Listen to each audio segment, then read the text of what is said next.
Babun al-a'mal bil khawatim.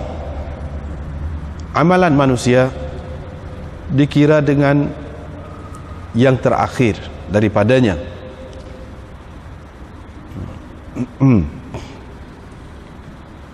Dan amalan yang dibimbangi ataupun ditakuti. Dengan sanadnya Imam Bukhari meriwayatkan dari Sahal bin Sa'ad As-Sa'idi, katanya Nabi SAW pernah melihat kepada seorang lelaki yang memerangi orang-orang musyrikin.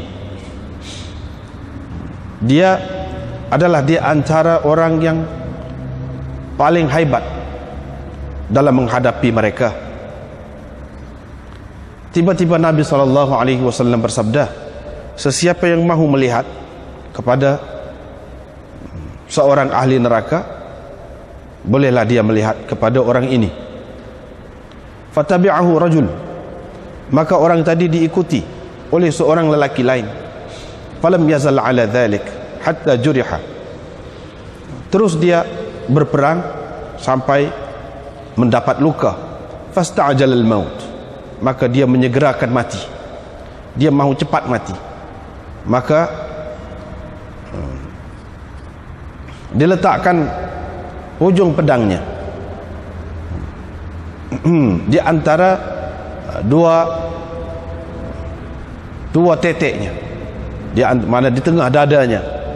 Lalu dia menekan tubuhnya ke atas pedang itu sehingga terkeluar pedang itu melalui dua belikatnya. Nabi SAW bersabda, sesungguhnya seseorang hamba itu benar-benar beramal mengikut pandangan orang dengan amalan ahli syurga, padahal sebenarnya dia ahli neraka. Dan ada pula hamba yang lain benar-benar beramal pada pandangan orang, yakni dengan amalan ahli neraka, padahal dia ahli syurga. Sesungguhnya amalan manusia itu adalah dikira dengan yang terakhir daripadanya, bi khawatimiha, dengan amalan yang terakhir daripadanya. Babun al-uzlatu rahatun min khullatis su, mengasingkan diri adalah suatu ketenangan daripada bercampur gaul dengan orang-orang yang tidak baik. Diriwayatkan bahwa Abu Sa'id Al-Khudri menceritakan, orang bertanya, wahai Rasulullah. Dalam isnad yang lain riwayatkan daripada Abu Sa'id, ada seorang Arabi, seorang ulu, datang kepada Nabi SAW. Dia berkata, wahai Rasulullah, manakah orang yang paling baik? Baginda bersabda, seorang yang berjihad dengan nyawa dan harta bendanya.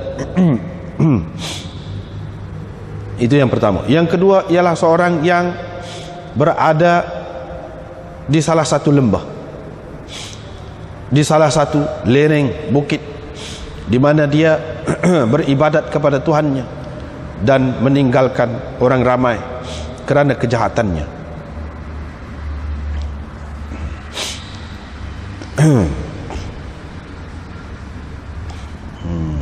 Lepas tu sanad satu lagi pun begitu juga, ayyun nasi khairun.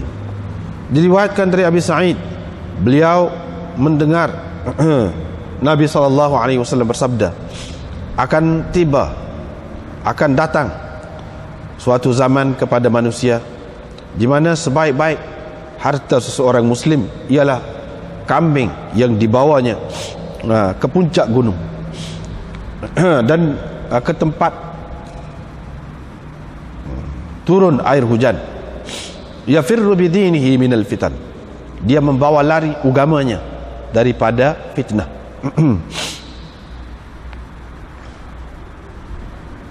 Babu raf'il amanah, ini bab amanah diangkat, terangkat amanah. Diriwayatkan dari Abi Hurairah, katanya Rasulullah SAW bersabda, apabila amanah disia-siakan, maka tunggulah kiamat. Qala, perawi berkata, qala kaifa idha'atuha, Ya Rasulullah, bagaimana amanah itu disia-siakan? Wahai Rasulullah, baginda menjawab, apabila diserah kuasa kepada bukan ahlinya, maka tunggulah kiamat.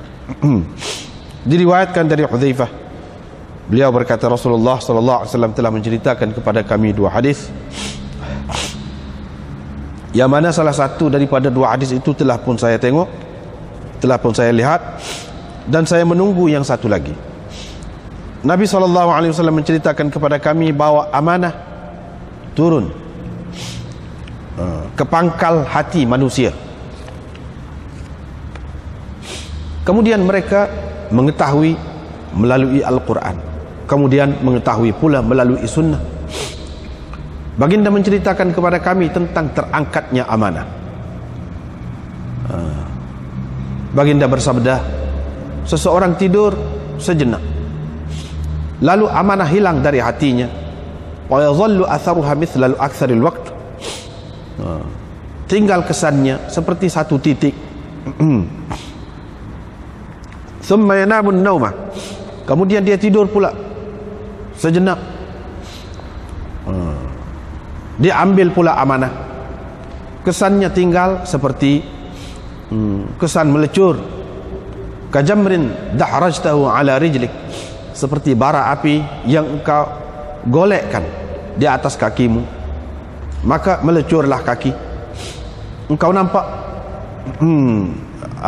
muntabiran, bekasnya itu muntabiran, yakni melepuh ataupun kembung. Walaysa fihi syai', padahal tidak ada apa pun di dalamnya. Fayusbihun nas yatabaya'un, pada keesokannya orang berjual beli. Hampir manusia hampir tidak ada orang yang menunaikan amanah, sehingga dikatakan di kalangan Bani Fulan ada seorang yang amanah. Dikatakan kepada seseorang, alangkah bijaksananya dia, alangkah pandainya, pintarnya dia, dan alangkah beraninya dia, padahal tidak ada walaupun seberat biji sawi iman dalam hatinya. Walaqad ata alayya zamanun, telah pun berlalu kepadaku suatu zaman di mana aku tak kisah siapa saja di antara kamu yang aku berurusan dengannya. Kalau dia seorang muslim, Islamnya akan mengembalikan hak aku, Islamnya akan mendorongnya mengembalikan hak aku kepadaku. Wa in kana nasraniyan, dan kalau orang itu orang Nasrani, nescaya pemimpinnya akan mengembalikan hak aku kepadaku. Fa ammal yaum, adapun hari ini, aku tidak lagi mahu berurusan kecuali dengan fulan dan fulan. Diriwayatkan bahwa Abdullah bin Umar berkata, saya telah mendengar Rasulullah sallallahu alaihi wasallam bersabda, sesungguhnya manusia itu seperti unta 100 ekor. Hampir-hampir engkau tidak akan mendapati seekor pun daripadanya yang boleh dijadikan sebagai kendaraan. Babur riya was sum'ah, ini bab riya dan sum'ah. Diriwayatkan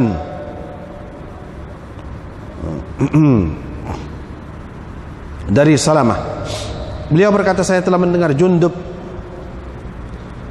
berkata, Rasulullah Nabi SAW bersabda, dan saya tidak mendengar ada sesiapa yang mengatakan Rasulullah SAW telah bersabda selain daripadanya. Aku pun menghampirinya dan mendengar dia berkata, Nabi SAW bersabda, sesiapa yang mahu memperdengarkan apa-apa yang dikerjakannya atau dilakukannya, apa-apa yang diamalkannya, Allah akan memperdengarkan. Dan sesiapa yang mahu menunjuk-nunjukkan, yakni apa-apa yang dikerjakannya ataupun apa-apa yang diamalkannya, Allah akan menunjukkan apa yang dia mahu. Bab man jahada nafsahu fi ta'atillah, ini bab orang yang melawan dirinya, nafsunya, dalam mentaati Allah ataupun untuk mentaati Allah. Diriwayatkan dari Mu'adz bin Jabal katanya, ketika aku sedang berbonceng dengan Nabi SAW, tidak ada di antaraku dengan baginda kecuali pelana unta itu, bahagian belakang pelana unta. Yani tidak ada jarak di antara aku dengan baginda kecuali bahagian belakang pelana unta. Yani kadar bahagian belakang pelana unta. Faqala, baginda pun berkata, wahai Mu'adz. Saya berkata, ya saya wahai Rasulullah, bertuah engkau. Thumma sara sa'atan, kemudian baginda berjalan seketika, lalu bertanya pula, wahai Mu'adz. Saya kata, labbaik ya Rasulullah wa sa'daik. Ya saya wahai Rasulullah, bertuah engkau. Kemudian baginda berjalan pula sejenak, kemudian berkata, wahai Mu'adz bin Jabal. Saya berkata, labbaik ya Rasulullah wa sa'daik. Ya saya wahai Rasulullah, bertuah engkau. Qala hal tadri, baginda bersabda, tahukah engkau apakah hak Allah terhadap hamba-hambanya? Aku berkata, Allah dan Rasulnya lebih mengetahui. Qala haqqullah ala ibadi, baginda bersabda, hak Allah terhadap hamba-hambanya ialah mereka menyembahnya dan tidak menyekutukannya dengan sesuatu yang lain. Kemudian baginda berjalan sejenak, kemudian berkata, wahai Mu'adz bin Jabal. Saya berkata, labbaik Rasulullah wa sa'daik. Qala, baginda bersabda, tahukah engkau apakah hak hamba terhadap Allah apabila mereka melakukannya? Saya berkata, Allah dan Rasulnya lebih mengetahui. Rasulullah SAW bersabda, hak hamba terhadap Allah ialah dia tidak akan menyiksa mereka, yakni setelah mereka mengabdikan diri kepadanya, dan tidak menyekutukannya dengan apa-apa. Bab tawadhu', ini bab tawadhu'. Diriwayatkan dari Anas katanya, Rasulullah SAW ada seekor unta yang dipanggil Adba. Unta ini tidak pernah dapat dikalahkan. Unta ini tidak pernah didahului oleh unta lain. Tiba-tiba datang seorang Arabi menaiki unta mudanya, dan untanya telah mendahului unta Adba itu. Telah mendahului unta Adba itu. Maka terasa beratlah kepada orang-orang Islam. Maka orang-orang Islam pun berasa susah hatilah. Wa qalu, mereka berkata, Al-Adba telah dikalahkan. Lalu Rasulullah SAW bersabda, sesungguhnya haqqan 'ala Allah, sudah pasti Allah, yakni sudah menjadi sunnatullah, bahwa sesuatu itu tidak diangkat naik, melainkan sesuatu daripada perkara dunia ini tidak diangkat naik, melainkan akan dijatuhkannya. Diriwayatkan dari Abi Hurairah katanya, Rasulullah SAW bersabda, sesungguhnya Allah berfirman, sesiapa yang memusuhi waliku, maka aku isytiharkan perang terhadapnya. Tidak ada sesuatu yang mana seseorang hambaku bertaqarrub dengannya kepadaku yang lebih aku sukai daripada apa yang telah kufardukan ke atasnya. Dan seseorang hamba itu terus menerus melakukan amalan-amalan sunat untuk bertaqarrub kepadaku sampai aku mengasihinya. Lalu aku menjadi pendengaran yang dia mendengar dengannya, dan penglihatan yang dia buat melihat dengannya, dan tangan yang digunakannya, kaki yang digunakannya buat berjalan. Kalau dia meminta kepadaku, pasti akan kuberikan kepadanya. Kalau dia memohon perlindungan daripadaku, pasti aku akan lindunginya. Wa ma taraddu an syai'in ana fa'iluh, tidak ada aku teragak-agak untuk melakukan sesuatu yang pasti akan kulakukan, seperti mana aku teragak-agak untuk mengambil nyawa seorang mukmin yang tidak mahu mati, sedangkan aku tidak mahu, aku pula tidak mahu masaatahu, berlaku buruk terhadapnya. Aku pula tidak mahu melakukan sesuatu yang tidak menyukakannya.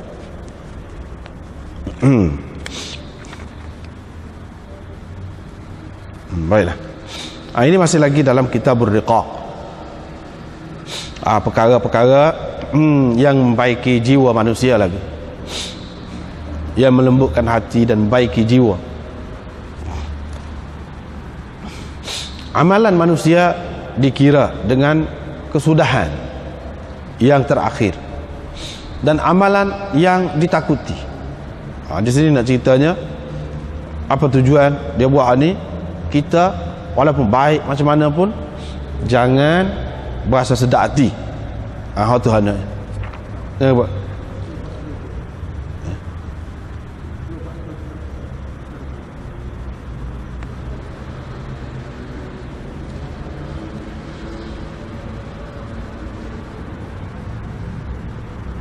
Mana tak syarah lagi? Mana? Baca dah, tak apa dah. Tak apa dah.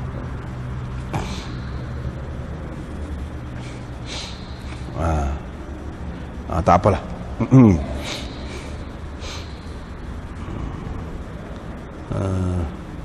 Jangan berasa sedap hati walau macam mana pun kita ni sudah banyak amalan, sebab kita tidak tahu akhir kita macam mana. Itu yang pertama. Jadi maknanya kita kena sentiasa berjaga sama lah. Jaga sama, buat molek sama. Walaupun kira-kiranya Allah SWT tidak akan buat nyaya kepada manusia tu, dan kira-kiranya manusia kalau sudah biasa dengan kebaikan, akhirnya pun baik juga. Walaupun begitu tak boleh berasa sedap hati. Itu yang pertama. Yang kedua, kita tidak boleh pandang buruk terhadap orang lain, yang mana kita nampak amalan dia tu tidak baik. Bahkan kita hendaklah sentiasa menaruh harapan, sebaik-baiknya berdoa lah untuk dia, biar dia jadi baik. Jangan ejek dia, jangan kita buat menganying ke dia, jangan kita keji dengan maksud menghina dia. Jangan begitu, sebab kita tidak tahu, boleh jadi kesudahannya lebih baik daripada kita. Kita tidak tahu. Itu yang kedua.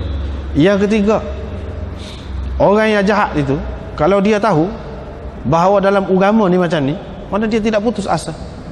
Tidak putus asa, sentiasa ada harapan dia untuk jadi baik. Pasal apa?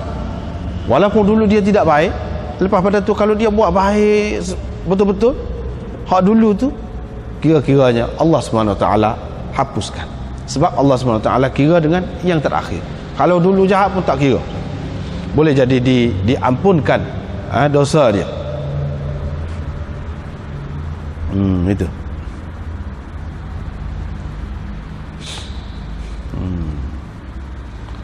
Wa ma yukhafu minha, dan amalan yang ditakuti. Amalan macam mana yang ditakuti? Yaitu yang Nabi SAW sudah cerita kepada kita lah. Di antaranya yang tersebut di dalam hadis ini, yaitu bunuh diri. Itu amalan yang ditakuti lah, yang perlu kita berjaga, berwaspada, jangan sampai jadi gitu. Jadi tidak ada maknanya kalau buat sesuatu yang baik tetapi kita sudahkan dengan tidak baik. Dia kena husnul khatimah, maknanya kesudahan yang baik. Husnul khatimah. Yang mana dalam Quran dikatakan khitamuhu misk, mana penutup dia tu wangi, sedap, baik. Hak tu hak nak. Seperti dalam hadis ni tak silap lagu tu. Tak silap. Jadi hadis ni kita sudah beberapa kali dah jumpa, iaitu satu orang pergi perang, memang hebatlah dia. dalam dulu kita jumpa dah lain sikit lafaz dia tu. Makna dia kalau jumpa dengan orang kafir tak kira lari seorang kau dia kejar dan dia bunuh. Hebatnya. Jadi sehingga orang lain tidak perlu banyak buat kerja. Dia banyak. Dia menyelesaikan banyak masalah kira-kiranya. Di sini dia kata wa kana min a'zamin nasi ghana'an anhum. Jadi sahabat-sahabat pun kata, tak ada orang lebih hebat daripada dia nampaknya di kalangan kita ni. Tiba-tiba Nabi SAW kata, sesiapa yang nak tengok pada ahli neraka, tengok dia. Dia pergi perang, duduk tengah perang, tengok dia. Hak Nabi SAW kata tu bukan sebagai doa, tidak. Nak cerita hakikat. Sebab itu kita tak boleh tengok zahir. Sebab itu kita tak tahu. Nabi SAW dia boleh cerita, Allah SWT bagi tahu kepada dia. Kita tak boleh tahu. Kalaupun nampak orang itu duduk sembahyang, tak boleh kata. Ni dalam hadis-hadis yang seumpama ini, banyak lagi yang lain-lain nak ajar kepada kita jangan kata dengan pasti tentu dah ahli syurga. Tak tahu lagi. Orang yang duduk buat maksiat tu kita kata tentu dah dia ahli neraka. Tak boleh kata lagi. Sebab kita tidak tahu lagi kesudahan dia macam mana. Memang dalam kenyataan hidup ni pun banyak kita tengok. Kadang-kadang orang dulu memang kuat, lepas tu lagu lain pun. Ada hak tidak kuat, main-mainnya dulu. Lepas tu dia bersungguh pula. Ada juga lagu tu. Dalam apa benda pun lagu tu. Dalam agama pun lagu tu juga. Jadi tak boleh kita kata begitu. Nabi SAW kata tu dia tahu. Allah SWT bagi tahu kepada dia. Tak boleh nak lari dah. Memang lagu tu yang akan berlaku. Lepas tu dulu kita sudah jumpa dah ni sebenarnya nama dia nya Quzman. Nama orang ni Quzman nama dia. Pada muka surat 904 dalam Ghazwah Khaybar 904 dalam kitab kita ni.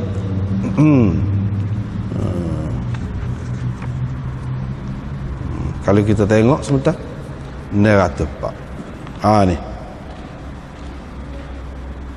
Faqala rajulun minal qaum ana sahibuh. Dan Nabi SAW kata begitu. Tiba-tiba seorang sahabat berkata, biar saya pergi turut dia.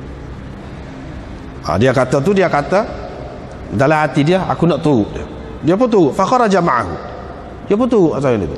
Kalau kawan tu berhenti, dia berhenti ya. Kalau kawan tu laju, dia laju pergi. Berlari, dia berlari. Lepas tu dia luka.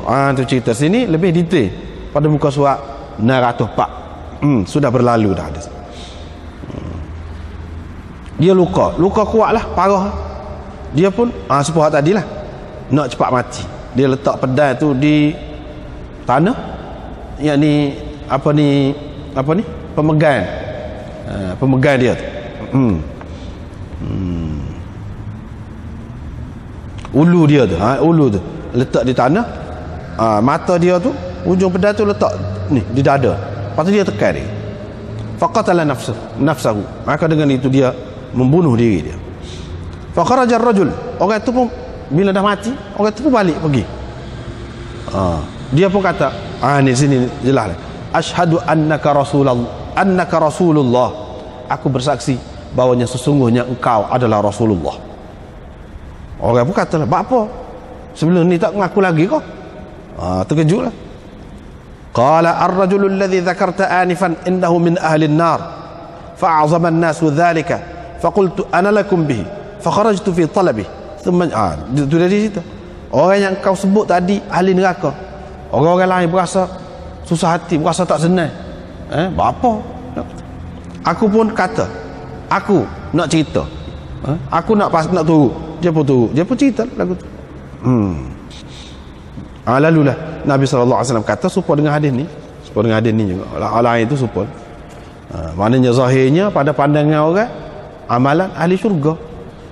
Yang ni kira-kiranya kalau orang tak tengok mati syahid lah dia tu, kira zahirnya mati syahid lah, pergi perang dengan orang kafir. Mungkin dia duduk ahli orang Islam, sebab dia nak tahu gitu. Padahal hakikatnya dia ahli neraka. Lepas tu ahli neraka ni kekal dalam neraka ke? Tidak, itu bukan soal itu. Soalnya dia kena masuk neraka. Sebab apa? Sebab dia bunuh diri. Bunuh diri itu dosa besar, menyebabkan masuk dalam neraka. Menyebabkan masuk dalam neraka.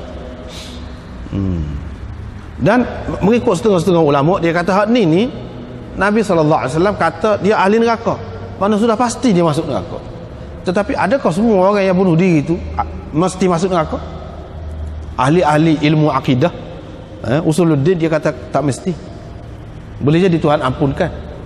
Tapi hak ni Nabi SAW sudah ayat dah, pasti dia masuk neraka. Tapi kalau hak lain belum tentu lagi. Kalau Tuhan nak ampun, boleh. Walau bagaimanapun, dosa bunuh diri itu adalah dosa besar, sehingga ada sahabat yang bunuh diri, mati, Nabi SAW tak saya pergi semaya. Kamu pergi semaya lah Nabi. Kamu pergi semaya. Sahabat pergi semaya, tapi tidak jadi kafir. Seperti puak-puak Khawarij. Kata tu, kalau orang melakukan dosa besar, masuklah bunuh diri, dia jadi kafir. Kalau jadi kafir, bagaimana Nabi SAW suruh pergi semaya? Cuma dia tidak pergi semaya. Dia tidak pergi semaya. Sini pun kata ahli neraka bukan makna dia kafir, tetapi perbuatan dia tu, amalan dia tu membawa dia ke dalam neraka. Yang Allah SWT tak suka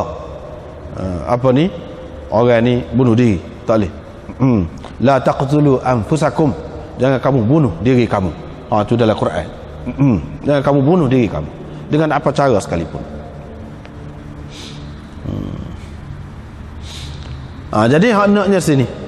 Lepas tu ada pula orang yang benar-benar beramal pada pandangan orangnya dengan amalan ahli neraka, padahal dia ahli syurga. Jadi kita kata boleh jadi orang tu, kalau lagu tu kita tak boleh kata lah dia buat amalan buruk, kita tak boleh tegah lah dia, mana ketahu dengan amalan buruk dia tu pun dia boleh masuk syurga. Tidak gitu, bukan maksud gitu. Bukan maksudnya dia melakukan amalan buruk, amalan buruk dia tu bawa dia ke dalam syurga. Tidak. Ni nak cerita, boleh jadi zahirnya orang tengok gitu, nampak sekali lalu, suatu ketika, lepas tu boleh jadi dia berubah, lepas tu dia baik pula. Dengan sebab itu kita tak boleh buat keputusan selalu atas tiap-tiap orang, sebab kita tidak tahu hak selepas tu macam mana. Itu satu perkara. Yang kedua, boleh jadi orang ni melakukan perkara yang memang tidak molek zahirnya pada pandangan orang. Sebenarnya hak dia buat tu bukan tak molek, bukan tak molek, bahkan molek, dia kena buat lagu tu. Amalan ahli syurga dia buat. Seperti ada seorang sahabat Nabi SAW, orang lain bila Nabi SAW pergi belakang, berkumpul belakang, dia tak pergi. Lepas tu orang kata, buat apa dia tak mari? Siapa lagi tak mari? Nabi kata, ada lagi kah orang sini tak mari? Ada. Dia tu munafik sekali. Jangan kata lagu tu, Nabi kata, jangan kata lagu tu, dia ahli syurga pula. Padahal dia tidak mari. Nampak macam dia ni tidak menyambut Nabi lah, tidak menerima kedatangan Nabi dengan baik. Rupa-rupanya dia tu sahabat lain kata dia ni tak mari dekat Nabi. Adanya duduk sekali dengan menu, kata dia, duduk baik dengan puak-puak kafir. Rupanya dia tu spy Nabi SAW. Rupanya dia tu pengintip Nabi SAW. Munasabahlah dia tidak pergi sekali. Kalau dia duduk sini, orang tu tahu pula, orang kafir tahu pula, ni dia pergi buat serupa dengan demo tu. Demo tu kamak kau dia ni serupa dia, padahal dia tidak. Jadi amalan itu dari segi zahir pada pandangan orang, amalan ahli neraka, kalau duduk sekali dengan puak-puak ahli neraka tu, tapi dia ada maksud lain. Dengan sebab itu kita jangan gaduh kata, sebab kita tidak tahu hakikat dia, tidak tahu hakikat dia. Jangan kata, jangan gaduh kata. Kalau tengok orang seperti dalam cerita Hasan Basri nak boleh jadi dia insaf, begitu tinggi keinsafan dia. Pasal apa? Dia pernah tengok orang duduk dekat dengan orang perempuan, lepas tu pegang botol tepi tasik sebelah sana. Dia kata teruklah dalam hati dia. Dia kata teruk zaman sekarang ni. Tak malu kalau orang duk buat secara terbuka lagu ni depan orang ramai. Hasan Basri pun lepas tu pergi lalu kat tu, dia kata mari sini bentar. Dia kata minta maaf lah, dia kata ni dalam botol ni air ya kata dia. Hak ni hak saya rakat ni adik saya. Hasan Basri pemula. Oh salah. Maknanya tak kena duk kata, duk sekah kat orang lagu tu. Tak kena. Jangan gaduh kata. Kalau nampak botol tu, dia belum mesti arak. Walaupun nampak botol tu supaya arak. Jangan gaduh kata. Nampak orang tak molek, kita kena sekah baik. Adalah tu kat mana-mana tu. Adalah tu. Kena duduk situ. Jangan kita tuduh selalu. Jangan. Walaupun kita tengok dia buat benda tak molek. Walaupun kita tengok dia buat benda tak molek, kita tak tahu lagi hak dia buat tak molek, takut sebab tadi. Sahabat Nabi SAW tu, yang mana semua orang lain kata lagu tu dia tidak layan Nabi dengan baik, padahal Nabi SAW kata tidak lagu tu. Dia ahli syurga. Siapa setara tu sekali. Jadi kadang-kadang hak zahir kita nampak lagu lain, hakikatnya lagu lain. Tak boleh katalah. Jangan disedak hati dan jangan berasa kita ni lebih, kita disuci, kita ni mulia. Jangan berasa lagu tu. Kalau berasa lagu tu tak kena lah. Tak kena. Apakah kita kena berasa kita ni kurang sama? Kurang sama. Bahkan Nabi SAW pun ajar doa, Allahumma ja'alni fi aini saghira wa ja'alni fi a'yunin nasi kabira. Ya Allah, jadikanlah aku pada pandanganku kecil, tak ada gapo. Biar kita berasa kita ni tak ada gapo, tapi pada pandangan orang lain besar. Pada pandangan orang lain besar. Kita tidak terhina, orang pandang kita mulia. Tapi kita jangan berasa kita mulia. Sebab itu dia ajar doa-doa lagu tu, supaya tidak berasa kita lebih. Jadi kita tidak tahu lagi kalau kita duduk buat ni, kita nak berubah lagu mana. Takut Allah SWT tidak kenal hati kita duduk berasa kita lebih tu, dia uji kita terbalik. Dekat saat akhir tu terbalik, habis lagi. Dia uji kita. Sebab itu tak boleh.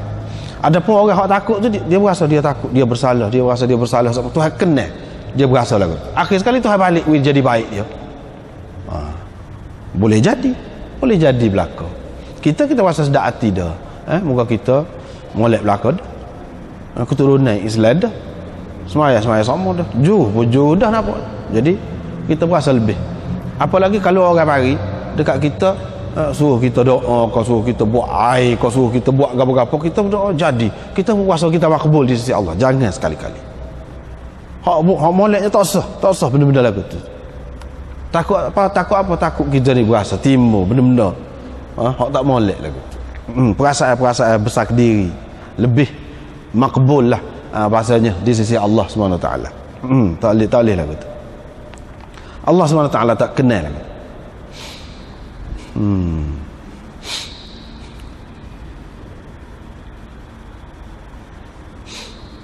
Jadi maknanya di sini semua ni kena jaga hati belaka lah.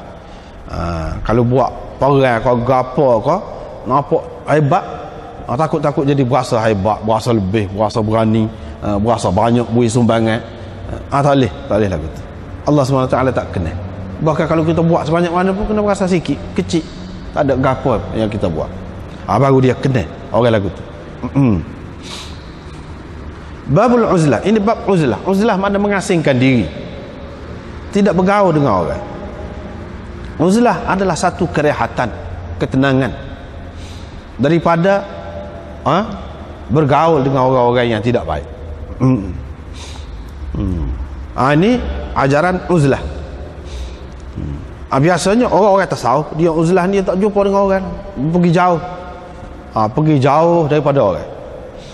Ya, kalau perlu kita buat lagu tu, bagus juga. Tetapi tidak semesti pergi jauh, pergi dalam bukit, dalam hutan, pergi duduk seorang begitu, tak mesti lagu tu. Asalkan kita pandai jaga diri kita, pandai jaga diri kita, jangan bergaul dengan orang-orang yang jahat, jangan terlibat dengan mereka itu, cukup dah tu uzlah tu. Tidak kecek banyak, tidak kecek kosir, tidak layan orang yang kecek kosir, tidak tu orang-orang yang tak molek. Itu termasuk dalam uzlah tu. Tidak melibatkan diri dalam perkara-perkara yang sia-sia. Tidak bergaul banyak. Apabila bergaul banyak, kecek banyak, boleh jadi nak marah, boleh jadi balah. Dengan sebab itu tak bergaul. Itu uzlah. Makna kalau jaga hak ni, kita akan dapat ketenangan jiwa. Akan dapat ketenangan jiwa.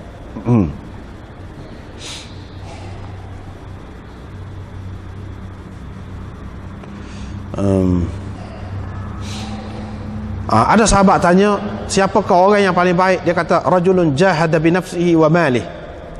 Orang yang berjuang dengan nyawanya dan harta bendanya. Itu satu macam. Itu paling bagus. Yang kedua, orang yang berada di salah satu lereng gunung, di mana dia mengabdikan diri kepada Allah dan meninggalkan orang daripada kejahatannya. Ini mana kerana dia nak mengabdikan diri kepada Allah, duduk dalam orang ramai tak boleh. Lepas pada tu orang pun banyak tak baik juga. Dengan sebab itu dia lari, pergi nak jaga agama, pergi tempat macam tu. Itu satu. Yang kedua, boleh jadi dia ni jenis backing syarrihi itu, wa yad'un nas min syarrihi. Syarrihi itu maksud dia sendiri. Dia menyelamatkan orang daripada kejahatannya. Dia tak boleh. Dia jenis backing, jenis mudah naik angin kalau bergaul dengan orang. Dia takut berlaku keadaan macam tu, maka dia tak pergi dulu. Dia melarikan diri dia kerana takut orang terkena kejahatan dia. Ini pun bagus juga. Lagu ni bagus juga. Baiklah. Dalam hasyiah kita, kitab ni nombor 9 ni, dia kata tidak akan mengikut kaedah agamanya, iaitu agama ni menganjurkan kita supaya bermasyarakat, bukan lari daripada masyarakat, melarikan diri daripada masyarakat. Kalau kita tengok kepada ibadat dalam agama tu pun kita nampak dah disyariatkan semaya jemaah. Apa? Supaya ahli kampung tu maknanya bercampur gaul. Lepas tu disyariatkan semaya jemaah supaya hak kawasan hak lebih luas lagi tu, kalau semaya jemaah masjid setempat-setempat tu, semaya jemaah ni satu masjid ya, dalam satu mukim tu, supaya semua mukim tu jumpa setempat tu, orang lebih besar. Semaya raya supaya hak kawasan lebih besar lagi, boleh pergi. Dia kata. Dan disyariatkan haji supaya hak seluruh dunia kita berjumpa dengan orang seluruh dunia di satu tempat. Ini menunjukkan agama ni ajar kita supaya bermasyarakat. Dan fuqaha berkata, kalau kanak-kanak ni dibuai lah, di ulu, di kampung, kita molek bawa daripada kampung tu, daripada ulu tu ke kawasan bandar. Kalau hak kampung, bawa ke bandar lagi. Pasal apa? Nak suruh duduk dalam masyarakat. Itu dia kata. Bukan sebaliknya, bukan daripada bandar bawa pergi ke kampung kecil, daripada kampung kecil bawa pergi kepada ulu. Tidak lagu tu. Ini dia sebut. Qultu, saya kata, saya jawab, kalau ditanya begitu, al murad bil uzlah tarku fudul as-suhbah wal ijtima' bil jalis as-su'. Wa fil jumlah al mas'alah mukhtalaf fiha. Dia kata yang dimaksudkan dengan uzlah di sini ialah meninggalkan pergaulan yang tidak baik. Bukan makna melarikan diri, pergaulan yang tidak baik. Kalau tidak baik, jangan kita libatkan diri. Itu maknanya uzlah. Dan kita bergaul dengan orang-orang yang tidak baik, itu maksud uzlah. Bukan makna tidak bergaul dengan masyarakat, itu uzlah. Walau bagaimanapun dalam masalah ni khilaf ulama, ada khilaf ulama. Sebahagian mereka mengatakan uzlah lebih afdal, sebahagian yang lain pula kata bergaul dengan masyarakat ini lebih afdal. Yang betulnya kata dia ialah tafsil. Kita kena perincikan, tengok keadaan orang, bukan semua orang lebih baik bergaul, bukan semua orang lebih baik beruzlah. Bergantung kepada orang, bergantung kepada keadaan, bergantung kepada masa, bergantung kepada tempat. Dia kata bihasabil julasa wa bihasabil umur wa bihasabil awqat. Ini mengikut keadaan tak serupa. Kalau orang tu diperlukan dia oleh masyarakat, masyarakat memerlukan kepada dia, dia tak boleh lari. Masyarakat boleh jadi baik dengan ada dia, boleh mendapat pengajaran agama dengan ada dia, dia tak boleh lari. Kalau dalam keadaan lagu tu, tidak lebih baik uzlah bagi dia. Tetapi kalau dia nak mengajar orang pun tak boleh, Dia nak buat apa satu hak benda molek tak ada. Hak adanya perangai backing dia tu, panah barang dia tu, hak ada. Baik dia uzlah kalau lagu tu, baik dia duduk suku. Ataupun kalau dia tak reti nak buat apa-apa, kalau duduk dengan orang ramai jadi hanyut terikut-ikut. Tapi kalau duduk seorang dia ingat tu, boleh berzikir, boleh lagu tu molek lagu. Sebab kalau kita kata dia sudah tua, kalau dia duduk bergaul dia jadi kecek koseh. Tapi kalau duduk seorang boleh ibadat, boleh buat bagus, uzlah, lebih baik kepada dia tu. Tapi kepada setengah-setengah orang tidak, dia pemimpin, masyarakat memerlukan dia. Kerana ada dia boleh atur masyarakat ni dengan baik. Tak boleh lari tak boleh uzlah, tidak, lebih baik uzlah kepada dia. Bahkan dia kena hadapi ke mana-mana. Kalau buat uzlah belaka, boleh nak uzlah, boleh nak uzlah, askar nak uzlah, macam mana? Tak boleh, itu tak sesuai. Mengasingkan diri daripada masyarakat. Maksud sebenar mengasingkan diri, menjauhkan diri daripada pergaulan yang tidak baik. Itu hak sebenar uzlah yang dimaksudkan. Hak tidak, bukan lari daripada masyarakat semua sekali, tak kira siapa. Tidak lagu tu, tak kena tu kalau lagu tu.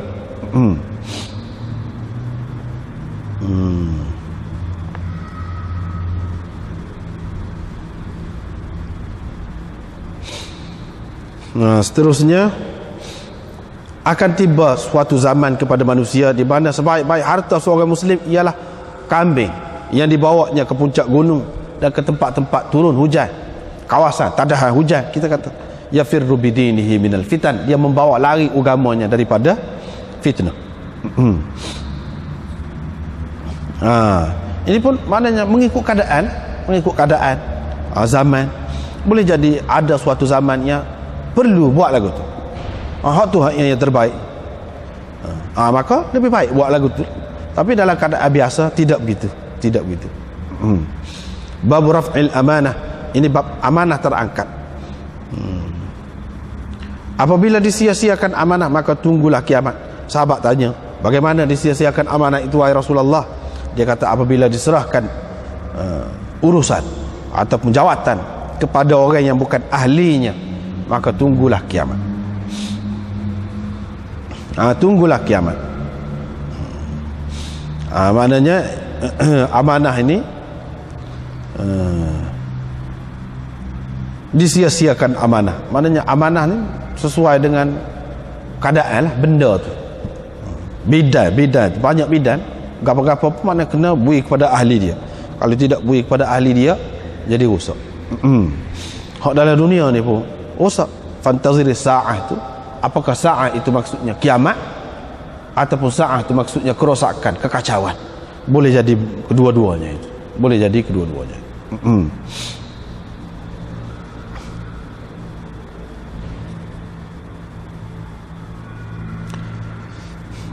Kemudian amanah turun dalam hati manusia.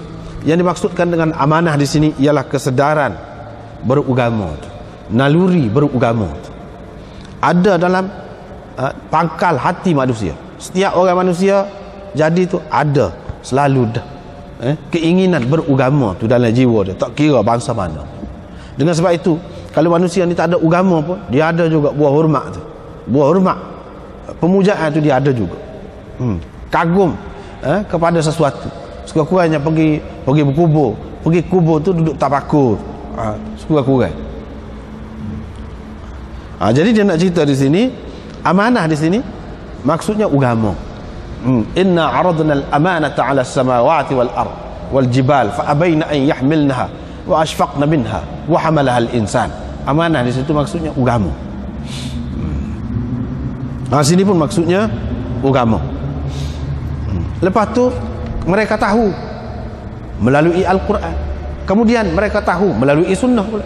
Jadi Al-Quran mengemaskan apa yang sudah ada dalam jiwa manusia. Sebenarnya ada dah.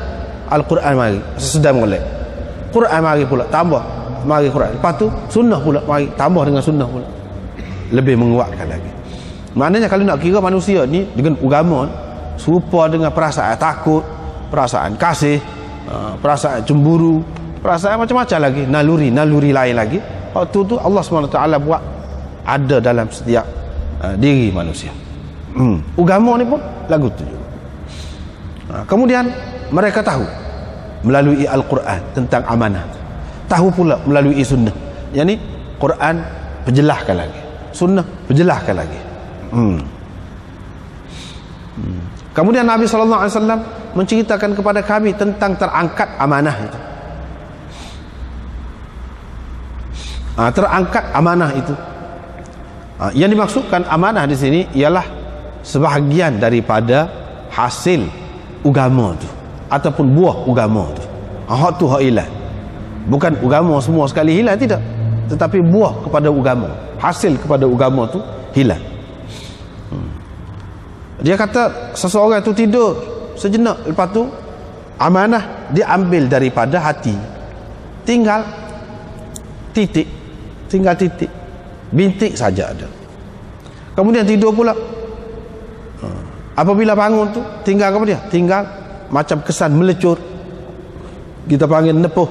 Seorang apa nama ni tak biasa pegang kapak ke pegang cangkul ke apa, guna sikit dia jadi melepuh. Dalam tu ada air, itu majl, itu yang dimaksudkan dengan majl. Jadi nak boleh jadi melecur begitu, seperti kalau kita letak bara api atas kaki, lepas tu kita pun golek jatuh, oleh kerana panas sangat tu dia jadi melecur. Jadi nepuh kulit. Jadi kembung, engkau nampak kembung tu, oleh safi syai, tidak ada apa-apa yang berguna di dalam dia tu walaupun nampak kembung pun. Jadi nak ceritanya hilang hasil amanah tu. Bukan amanah tu sendiri tak ada langsung, tidak. Bukan amanah tu sendiri tak ada. Tidak. Pokok amanah tu masih ada lagi, tetapi buah dia sudah tidak ada. Itu maksudnya. Lampu tu ada lagi, tetapi cahaya dia sudah tidak ada. Begitu. Tu hak hilang. Sehingga tinggal kesan dia, bekas dia saja. Sehingga apabila orang berurusan, sukar sekali kita nak dapat orang yang menunaikan amanah. Yang ni ada keadaan begitu. Nak menunaikan amanah, kalau berjanji, kalau apa-apa nak boleh, kita nak boleh haraplah, payah kita nak dapat. Adakah ini berlaku pada semua tempat? Tidak. Semua tempat sekaligus berlaku, tidak. Tetapi akan ada pada tempat ni, pada zaman ni, pada masa ni, tempat ni pula, pada masa lain pula, tempat ni pula, pada masa lain pula. Ada ketikanya lebih umum keadaan tu, keadaan tidak ada amanah tu lebih umum. Ada ketikanya maknanya sepit sikit keadaan. Tetapi nak ceritanya ada. Sehingga orang kata jadi sahurlah kalau ada bunyi seorang amanah tu sahur, boleh sebut dalam ramai-ramai tu, tak boleh nak sebut lah, boleh kita harap. Kalau ada seorang ada situ, tak boleh harap seorang. Nabi SAW nak cerita akan ada suatu ketika siapa setara tu jadi. Siapa setara tu. Dan benar ni sebenarnya kalau kita tengok kan, tempat kita ni boleh kira lagi, itu pun tak apa boleh harap juga. Kadang-kadang selipar tak ada masjid pun. Mana tak boleh nak harap. Setengah-setengah negeri tu mana kita nak tubik sikit, kena kocil lalu itu. Tak kocil habis barang. Selipar pun kena bawa. Segala benda tak boleh. Tolong tengok mata apa cik beg ni. Tolong tengok lagu tu tak ada. Tak kira Islam, tak kira kafir, tak kira apa. Supo dari segi tak ada amanah. Supo juga boleh kau gap-gap setengah-setengah tempat lah, sebab tu anak kata saat ni mana setengah-setengah tempat tu ketara, setengah-setengah tempat tidak ketara. Setengah-setengah zaman tu ketara, setengah-setengah tidak. Kita harap ke boleh, harap ke dia boleh tu makan orang. Tak boleh harap. Jadi sehingga ragu. Sekarang ni mana timbul pula sumbang mahram langkah pun. Selama ni orang duk harap kepada nenek, duk harap kepada siapa-siapa kita kata, tak boleh harap. Duk harap kepada datuk, tak boleh harap. Makna keadaan tu berlaku begitu. Payah nak cari. Jadi sehingga tidak ada ketenangan jiwa. Siapa dialah nak boleh harap. Ada pun ada setengah-setengah ketika tu, berapa ramai imam-imam besar ni, imam-imam besar ni maknanya jadi ulama besar, termasuk Imam Bukhari sendiri. Ayah dia tak ada didik dia, tapi sahabat dia, ayah dia pesan jaga molek anak dia, jaga molek. Imam Ghazali, dua beradik, jadi ulama besar, ayah dia tak ada cara, sahabat dia pesan cara molek anak dia. Cara molek ada zaman macam tu, ada setengah-setengah tempat tu lagu tu aman, tak ada gapo, tak ada urusan, tinggal gitu. Semua orang boleh harap lah, orang tidak Islam pun boleh harap je. Maknanya dia tidak bergantung kepada agama ni. Kalau nak kira buah amanah tu, kalau nak kira sepatutnya buah pokok agama saat ni menghasilkan buah dia tu lah. Tetapi yang peliknya, pokok saat ni tidak berbuah. Hak berbuah, mengeluarkan buah macam tu, hasil hak agama nak tu duduk pada orang lain kadang-kadang. Itu yang peliknya pada orang kafir. Negeri orang kafir aman, tenang, damai, baik, cakap pun lemah lembut, beradab, rumah pun tak pakai gerai, rumah tak pakai gerai, tak payah pakai gerai. Ada pun rumah negeri Islam ni habis tak boleh tak ada gerai. Siapa setara tu tak ada amanah. Apa kalau orang kafir, negeri orang kafir hak molek, ada tamadun lah, kita kata bertamadun, cerdik, mengaji, ada ilmu. Tak rasa kalau nak kocik, kalau nak curi pun dia tidak perosak barang. Dia kira pandai muka pintu, dia ambil barang dia nak, tak ada dia kucak-kucak kok tak ada. Tengok cara curi pun cerdik, cara curi pun cerdik. Ada pun hak tidak maju ni, hak mundur ni, walaupun Islam tak boleh nak harap, tak boleh nak harap.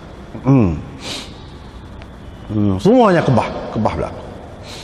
Sehingga jadi soho kalau ada. Lepas tu dia katakan orang ni bejok, orang ni baik, orang ni sebenarnya tak ada apa satu.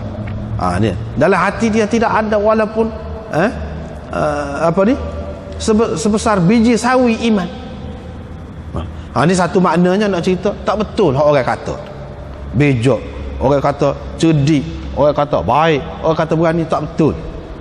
Sebenarnya tak ada apa satu. Satu lagi makna dianya, sehingga dikatakan ini isyarat kepada satu zaman yang, sebab tu anak kata tidak semesti Islam, tidak berkait dengan Islam. Orang kata alangkah cerdiknya, alangkah pintarnya, alangkah beraninya, alangkah hebatnya buat gini-gini, padahal dalam hati dia tu tidak, mana dia bukan orang Islam.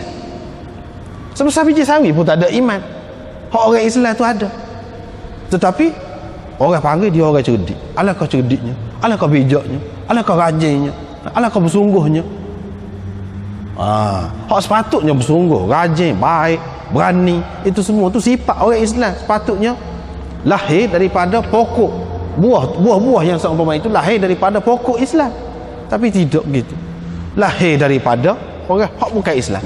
Sebab tu anak kata tadi, hak lagu ni ada semangat, siapa pergi menyelam ke dasar laut dengan ilmu, tahu habis hak dalam laut tu, hak di angkasa, tidak takut nak pergi pergi kaji sana sini, tempat sejuk macam mana pun pergi, tempat bahaya pun pergi kaji, maka dia dapat hasil, berani, cerdik, boleh ke dia. Tidak ada walaupun sebesar biji sawi iman. Itu nak cerita, maknanya bertukar balik, jadi terbalik. Adapun hak ada amanah, hak sepatutnya hasil yang seumpama ni lahir daripada orang yang ada amanah, ada agama tadi lah. Tidak jadi gitu, tidak jadi gitu.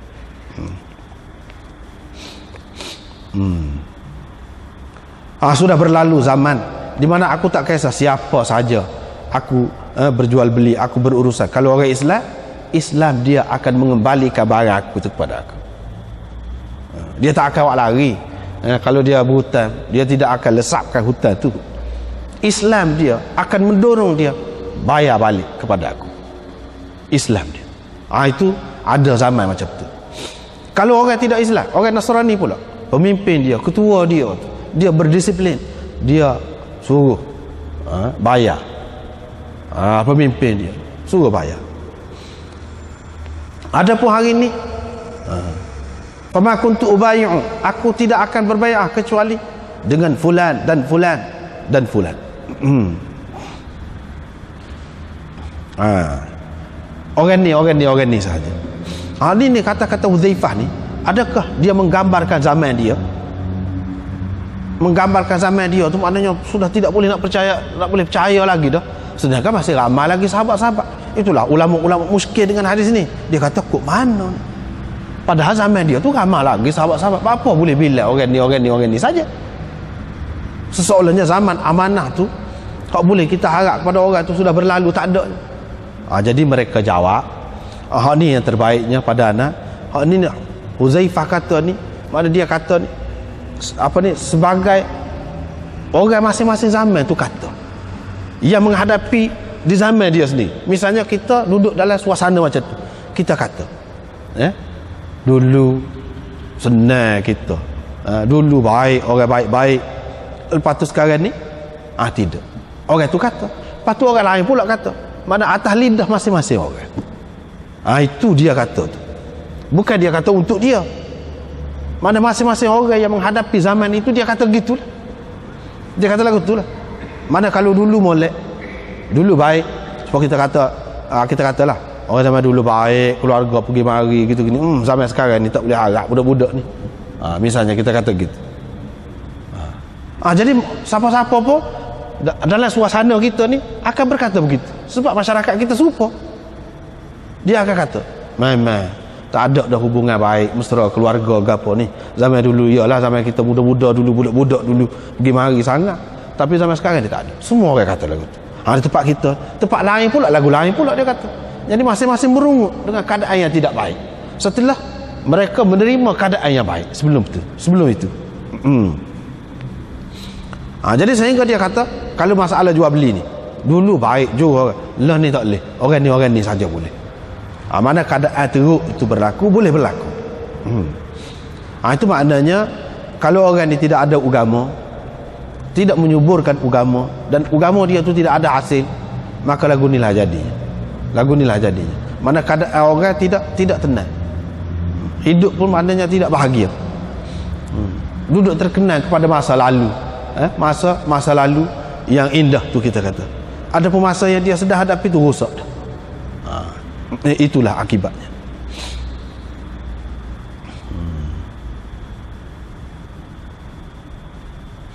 Seterusnya riwayat daripada Abdullah bin Umar, dia berkata Nabi SAW bersabda, manusia itu seperti 100 ekor unta lah.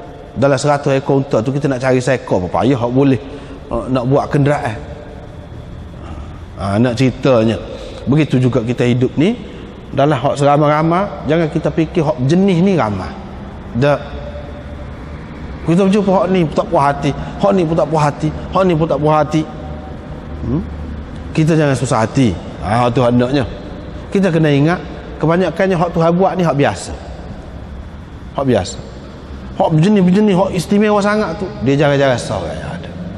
Dan memang pun hikmah Allah Subhanahu Wa Taala buat lagu tu pun memang hak jenis-jenis tu dia tidak perlu ramai. Kalau ramai macam mana? Kedudukan jawatan dia tu memang sikit, kerusi dia tu sikit. Sunnatullah sudah berlaku, iaitu memang adanya sikit orang lagu tu. Dengan sebab itu kalau kita jadi guru misalnya, jangan kita putus asa.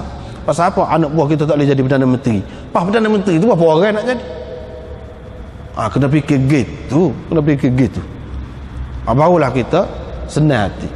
Kalau tidak kan nak suruh jadi Perdana Menteri belakang. Tak kena lah. Kebanyakan orang ni tidak gitu. Bahkan Allah SWT buat orang ramai ni sesuai mana?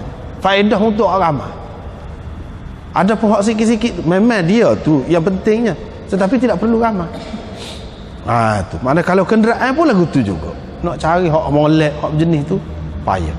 Manusia begitu juga. Jadi kita jangan susah hatilah. Jangan susah hati, jangan berasa kecewa, jangan berasa apa. Memang lagu tu. Kalau kita ada anak ramai, tak jadi seorang. Kita kena ingat ni. Kalau jadi belakang, alhamdulillah ada juga jadi. Tetapi nak ceritanya tidak mesti gitu lah. Ada kala pun ada seorang tu pemuju. Ada seorang hak jenis lah, hak kemuncak kita kata. Manusia tu pun lagu tu juga seperti unta tu lah.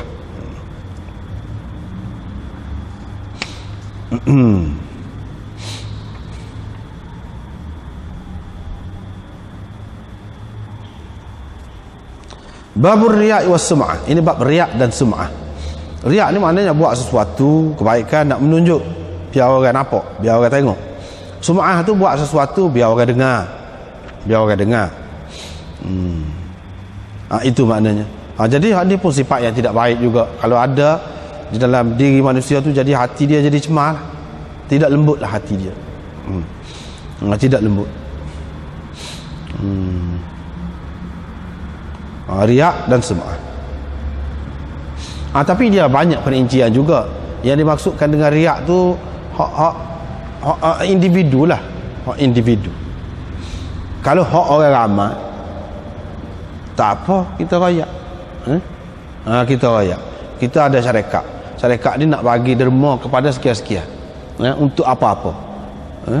Kita pun buat cek besar agak, buat tulis berapa-berapa, 10,000 kau, 100,000 kau, kita kata 1,000,000 kau tulis. Tak apalah. Sebab apa? Kalau tidak orang miskin pula pergi ke mana? Duit orang ramai ni. Dengan maksud jelas, terbuka, semua orang tahu. Kalau lagu tu tak apa. Tapi kalau hak individu nak suruh orang dikata, tu terpulang kepada masing-masing. Ada juga orang yang buat gitu kerana dia nak melepaskan diri daripada cukai lah, macam-macam. Tu terpulang. Allah SWT tahulah tu. Tapi kalau hak ramai ni, kalau kita tunjuk lagu tu, tidak salah, tidak boleh kita kata menunjuk-nunjuk sia-sia, tak boleh. Tak boleh kita kata gitu selalu. Dengan sebab itulah dalam syariat ni pun, dia kalau zakat molek kita beri secara terbuka. Tapi kalau hak sedekah ni susu, tangan kanan beri, tangan kiri tak tahu. Hak tu untuk hak sedekah biasa. Tapi kalau zakat tidak. Supaya juga semayang. Kalau hak semayang, hak fardu ni dia secara terbuka. Tapi semayang hak sunat, dia galakkan supaya jangan beri nampak. Memang lagu tu cara. Supaya juga hak ni dalam masalah ni. Tidak kata dah tak sewi dengar, lah suara sedap tu iman baca kau ataupun tak salah baca dah, dia suruh syariat dah semayang muharid, semayang isya baca derah. Kalau boleh hak sedap tu, kau sedap kau molek. Tidak kata situ nak sum'ah tu tak termasuk tu. Cuma baki lagi tinggal apa ni, kita tanya dia lah, dia sendiri kena tanya diri dia sendirilah, iya ke? Kalau lah dia tu dengan maksud supaya orang ni puji ni, tak boleh lah tu. Tetapi dikehendaki suara yang sedap, suara yang baik itu dikehendaki. Dia kena jagalah diri dia. Dia kena jaga diri dia. Dan itu tidak termasuk dalam sum'ah. Dan tidak perlu kita kena lari jaga. Tak perlu. Jadi tu iman nak baca kau boleh baca tak sedap, kau takut jadi sum'ah. Tak timbul hak tu. Bahkan dia suruh kita baca sedap. Hak ni hak lain, hak lagu lain. Nabi SAW bersabda, sesiapa yang mahu memperdengarkan kepada orang apa-apa yang dia buat, kebaikan ke gapo-gapo ke dia buat, Allah SWT akan memperdengarkan apa dia nak. Bolehlah. Jadi ulama mengatakan memperdengarkan apa yang dia nak tu, memperdengarkan lagu mana? Memperdengarkan satu, maknanya kalau orang puji dia, orang kata dia, boleh hak tu pahala akhirat saja, sia-sia. Satu. Yang kedua, boleh jadi sebaliknya. Dia terlajak mahu orang ni biar orang dengar kebaikan dia, tapi sebaliknya orang jadi jemu dengan dia. Orang jadi kata tak boleh ke dia. Dia mahu tunjuk hak baik, tapi sebenarnya orang nampak tak baik. Itu akibatnya. Boleh jadi juga macam tu. Boleh jadi juga. Allah SWT akan tunjuk. Tunjuk maknanya niat dia tu tak betul. Jadi akhirnya orang akan nampak juga. Dia nak mendengar hak molek dia. Tapi akhir sekali Allah SWT akan dedahkan hak tak molek dia. Orang boleh dengar juga. Itu makna dia. Dengan sebab itu tak boleh buat benda-benda ni, tak boleh. Mana biar Allah SWT perdengarkan. Mana kita buat benda baik, kalau benda tu memang baik, biar Allah SWT sampaikan kepada orang. Tak usah kita tu pisah usaha suruh biar orang dengar. Tidak begitu. Tak boleh begitu.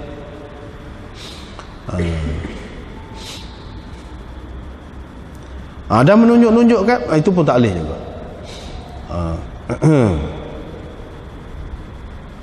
Bau man jahada nafsahu fi ta'atillah. Ini bab orang yang melawan nafsunya dalam mentaati Allah. Melawan nafsunya dalam mentaati Allah.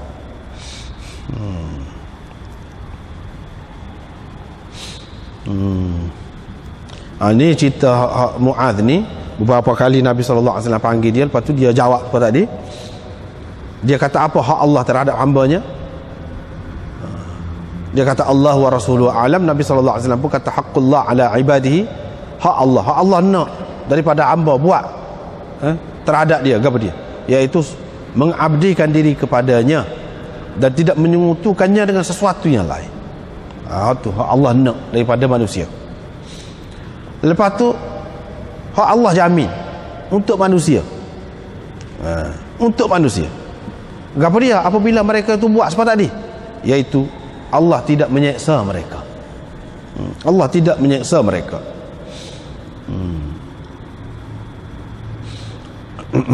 Jadi maknanya mana apa nama tajuk ni sesuai dengan tajuk ni. Mana nak mengabdikan diri, nak tidak menyekutukan Allah dengan sesuatu apapun, dia kena ada perjuangan tu, berlawan dengan nafsu tu. Dia kena ada tu.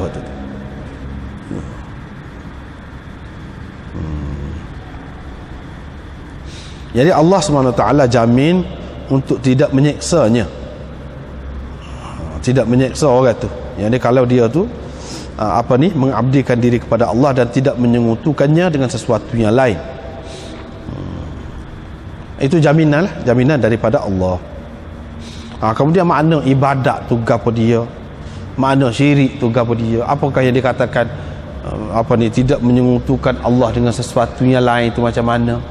Luahlah pula tu. Makna ibadat tu sendiri tu lagu mana?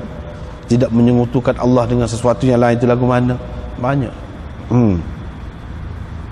Hak dalam ayat tu kata wa ma yu'minu aktsaruhum billah illa wa hum musyrikun. Tidak ada yang beriman kepada Allah. Kebanyakan manusia ni tidak ada yang beriman kepadanya melainkan dalam keadaan mensyirikkannya. Lagu mana pula? Maknanya ada lah tu. Bila-bila beriman tu ada lagi unsur syirik. Ada lagi unsur syirik. Tu panjanglah pula ceritanya. Babut tawadhu'. Babut tawadhu'. Kena berhenti sekat itulah. Wallahu a'lam.